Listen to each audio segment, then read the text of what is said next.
My name is Alastair Finch, and until 3 months ago, I was a moderately successful IT consultant, happily married to the most beautiful woman I knew, Bront. We lived in a comfortable suburban home in Denver, Colorado, with our two golden retrievers, Max and Ruby. Life, as they say, was good. Or so I thought. Bront was a marketing executive, sharp, ambitious, and always dressed impeccably. We met at a networking event 6 years ago, and I was instantly smitten. Her wit, her charm, and her dazzling smile had me hooked from the start. We married 2 years later in a beautiful ceremony overlooking the Rocky Mountains. Everything felt perfect. The first crack in our seemingly flawless facade appeared subtly. Bront started working longer hours, often staying late at the office or attending out-of-town conferences. Initially, I didn't think much of it. I knew her job was demanding, and I trusted her implicitly. But as the weeks turned into months, I couldn't shake off a nagging feeling that something was amiss. She became distant, less affectionate. Our conversations dwindled to mundane exchanges about work and household chores. The spark that had once ignited our relationship seemed to have fizzled out. I tried to talk to her about it, but she would brush it off, saying she was stressed from work and needed space. One evening, Braun announced she was going on a girls' trip to Las Vegas with her colleagues. I was a little surprised, as she had never mentioned this trip before, but I didn't want to seem controlling or insecure. I kissed her goodbye at the airport, telling her to have fun and be safe. Little did I know, that kiss would be the last semblance of normalcy in my life. The first few days without her were strangely quiet. I missed her presence, her laughter, even her occasional nagging.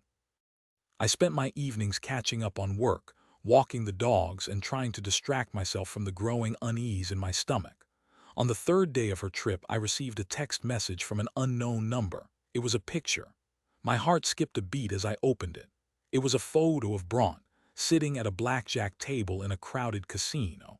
She was laughing, her eyes sparkling, and she looked genuinely happy. But that wasn't what made my blood run cold. On her left hand, the one holding her cards, I saw it. Her wedding ring. It was unmistakable, but it wasn't on her finger. It was adorning the finger of a male stripper who was leaning in close to her, whispering something in her ear. My world tilted on its axis. Disbelief, shock, and a searing pain ripped through me. I stared at the picture, my mind struggling to process what I was seeing. It couldn't be real. It had to be a mistake. A cruel joke.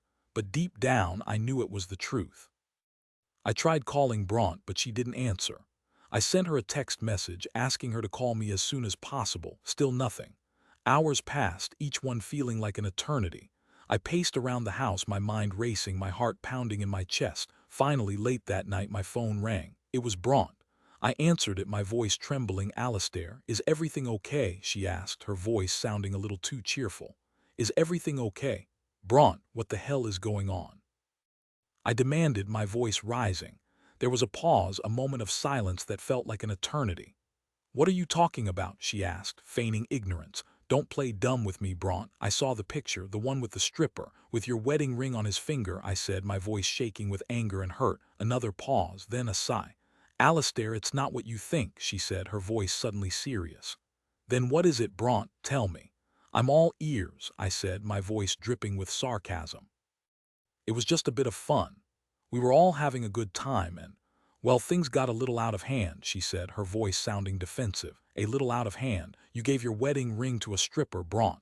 That's not just a little out of hand, that's a blatant act of disrespect. A betrayal of our marriage," I said, my voice cracking with emotion. "Alastair, please, don't make a big deal out of this. It was just a silly mistake." "It didn't mean anything," she pleaded. "Didn't mean anything." "Bront, how can you say that? Our wedding ring is a symbol of our love, our commitment to each other. It's not something you just hand out to strangers for a cheap thrill," I said, my voice filled with pain. I know, I'm sorry, I didn't think it through." "I promise it won't happen again," she said, her voice sounding contrite. But it was too late. The damage was done.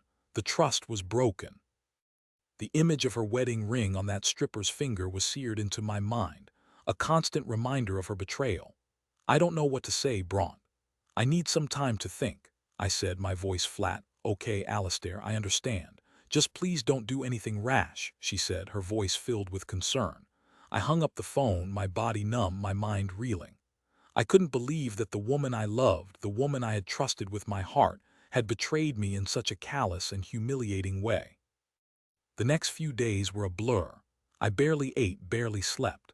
I replayed the conversation with Bront over and over in my head, trying to make sense of it all. I couldn't understand why she would do such a thing. Was she unhappy in our marriage? Was she bored? Was there someone else? When Bront returned from Las Vegas, she was full of apologies. She showered me with affection, cooked my favorite meals, and tried to convince me that it was all a big mistake. But I couldn't shake off the feeling that she was hiding something, that there was more to the story than she was letting on. I decided to do some investigating of my own. I started by checking her phone records. I noticed a series of calls and text messages to an unknown number. I traced the number and discovered it belonged to a man named Gunter Olson, who worked at Bront's company. My heart sank. I had a feeling I knew where this was going. I did some more digging and found out that Gunter was a notorious womanizer, known for his charm and his ability to seduce married women. I confronted Bront with my findings. She denied everything at first, but eventually she broke down and confessed. She admitted that she had been having an affair with Gunter for the past 6 months. The girl's trip to Las Vegas was actually a romantic getaway with him. I was devastated. The pain was unbearable. It felt like someone had ripped my heart out of my chest and stomped on it. I couldn't believe that the woman I loved had been lying to me, deceiving me, and betraying me for so long. Why, Bront? Why did you do this to me? I asked, my voice filled with anguish. I don't know, Alistair. I was unhappy. I felt like we were drifting apart. I was looking for something more. Something exciting, she said, her voice trembling. So you decided to have an affair with a sleazy womanizer. That's your idea of excitement, I said, my voice dripping with sarcasm. I know it was wrong. I'm sorry. I regret it. Please, can you forgive me? She pleaded. But I couldn't. The trust was gone. The love was gone. All that was left was a hollow shell of what we once had. I can't, Bront. I can't forgive you. I can't stay married to someone I don't trust. I want a divorce, I said, my voice firm. Bront burst into tears. She begged me to reconsider, promising to change, to do whatever it took to win me back. But my mind was made up. I couldn't spend another day with her knowing what she had done. The divorce was messy and painful. Bront tried to fight me on everything, but I was determined to get out of the marriage as quickly as possible. Eventually, we reached a settlement. I gave her the house, the dogs, and a generous alimony payment. I just wanted to be done with it all. After the divorce was finalized, I felt lost and alone. My life had been turned upside down. I had lost my wife, my home, and my sense of security. I didn't know what to do or where to go. I decided to take some time off work and travel. I needed to get away from Denver, away from the memories of Bront, away from the pain and the hurt. I spent several months backpacking through Europe, exploring new cities, meeting new people, and trying to find myself again. It was a difficult journey, but it was also a healing one. I learned a lot about myself during that time. I learned that I was stronger than I thought I was, that I could survive even the most devastating heartbreak, that I deserved to be happy, even if it meant being alone. When I returned to Denver, I felt like a different person. I was no longer the naive, trusting husband who had been blindsided by his wife's betrayal.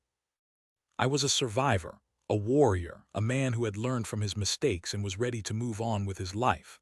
I started my own IT consulting firm, and it quickly became successful. I bought a small condo downtown, adopted a new dog, and reconnected with old friends. I even started dating again, cautiously and selectively. One evening, I received a message on LinkedIn from someone I didn't recognize. It was Gunter Olson, Bront's former lover. My first instinct was to ignore it, but curiosity got the better of me. I opened the message. Alistair, I know this is probably the last person you want to hear from, but I felt like I needed to reach out to you. I wanted to apologize for what happened between Bront and me. I know I hurt you deeply, and I'm truly sorry, the message read. I stared at the message, my mind racing. I didn't know what to say. I had imagined confronting Gunter many times, but now that the opportunity was here, I was at a loss for words. Why are you telling me this now? I typed back. Because I can't live with the guilt anymore. Bront and I are no longer together. She left me for someone else a few months ago. She's been on a spree ever since. She's a mess, Alistair. She's lost her job, her friends, and her reputation. She's all alone and it's all her fault, Gunter replied. I felt a strange mix of emotions. Anger, satisfaction, and a hint of pity. I knew that Braun had made her own choices and she had to live with the consequences, but I couldn't help but feel a little sorry for her. I appreciate your apology, Gunter, but it doesn't change what happened. I hope you've learned from your mistakes and I hope you can find a way to make amends for the pain you caused. I typed back. I have, Alistair, I have. Thank you for your understanding, Gunter replied. I closed the message, feeling a sense of closure. I knew that Bront and Gunter would have to live with the consequences of their actions for the rest of their lives, and I knew that I was finally free to move on and find happiness again. I never spoke to Bront again. I heard through mutual friends that she had moved to another city and was trying to rebuild her life. I wished her well, but I knew that we could never be friends again. My story is a cautionary tale about the devastating consequences of betrayal. It's a reminder that trust is a precious gift that should never be taken for granted. And it's a testament to the resilience of the human spirit, the ability to overcome even the most painful experiences and find happiness again. So, to anyone out there who is going through a similar situation, know that you are not alone. You are stronger than you think. You will get through this, and you will find happiness again.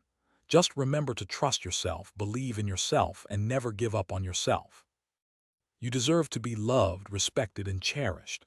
Don't settle for anything less. Summary.